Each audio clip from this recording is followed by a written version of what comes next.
Sairat has all the elements of an Indian masala blockbuster.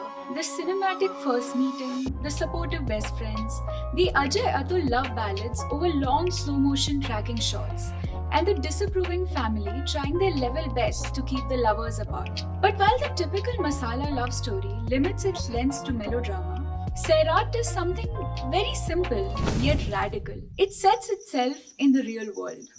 Picture मध्ये आणि खऱ्यामध्ये लय फरक असतो का? The Swadhi presents Recasting. Nagraj Manjule's Sairat is a love story between an upper caste politician's vivacious daughter Archie and a lower caste fisherman's mild-mannered son Parsha. Because of their vastly different caste and class backgrounds, their families are opposed to their union. After dodging a series of obstacles, the two renegade lovers successfully escape their families and move to Hyderabad. Manjuli uses the masala love story template skillfully in the first half to set up Archie and Parsha's love story. But even while using that template, he subverts the tropes we commonly associate with the hero and heroine of a masala movie. Manjuli chose to cast newcomers in the lead roles, and instead of glamorizing their physical appearance, he makes them look realistic and relatable. And rather than repeating the trope of the man as the aggressive chaser and the woman as the demure acceptor of his love, the film portrays a refreshing dynamic between Archie and Parsha, where Archie has agency and actively pursues a romance with him. तुला नसेल आवडत नको बघू की. मी कुठं म्हणलं मला नाही आवडत. A lot of Archie's characterization as someone who is confident and outgoing is a result of her caste and class privilege. But it is still refreshing to see a woman gazing back when she is looked at, protecting the man she loves from getting beaten up, standing up for what she believes in, and having the personal agency of taking the tough decision to run away from home. But even in the first half of the film, when the love story is building in full-blown masala fashion, there are some moments that, unlike the usual masala movie, actually ground the story in the reality of the socio-economic backgrounds of the characters. अहो तालुका सांभाळायचा राहू द्या आधी आपल्या बायका सांभाळा म्हणावं यांना.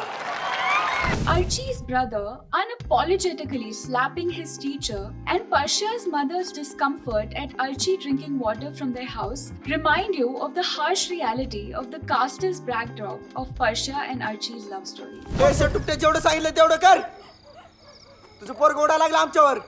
But it is in the second half that Manjuli really turns the masala movie genre on its head. झोपल्यान तू तिच्याबरोबर मग दी सोडून पाटलान सोडले का आपल्याला पाठवायचं. When the lovers from diametrically opposite backgrounds successfully elope, it doesn't lead to a happy ending. Both Archie and Parsha struggle with adapting to the repercussions of their subversive choices and end up dealing with their struggles independently instead of combating their problems together. Archie used to be powerful in the village as the politician's daughter, अर्चना आहे मी पाटलाचीच. but cut off from her family in a foreign city, penniless, she can't access the power of her caste or her class status. She finds it difficult to live in the slums and feels unprepared to perform the traditional duties bestowed upon her as a wife.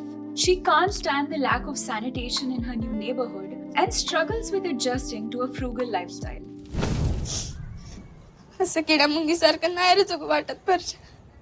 On the other hand, Parsha begins to feel threatened by Archie's independent thinking and headstrong attitude which he once admired. He even begins to question her need for privacy as he feels increasingly insecure of his inability to be the right man for her. कसं प्यायचं. Parsha. In a moment of crisis, he lashes out at Archie physically and emotionally. Finally, when they talk things out and begin to adjust, Archie's family gets back in touch, thinking that they might have forgiven her and Parsha by now, and that they would be excited to meet Archie and Parsha's child. Archie welcomes them in. And it is this meeting which leads to the shocking climax of the film, driving home just how difficult it is to challenge the institution of caste in India. The musical melodies that accompany the depiction of Archie and Parsha falling in love stand in stark contrast to the deafening silence of the final scene.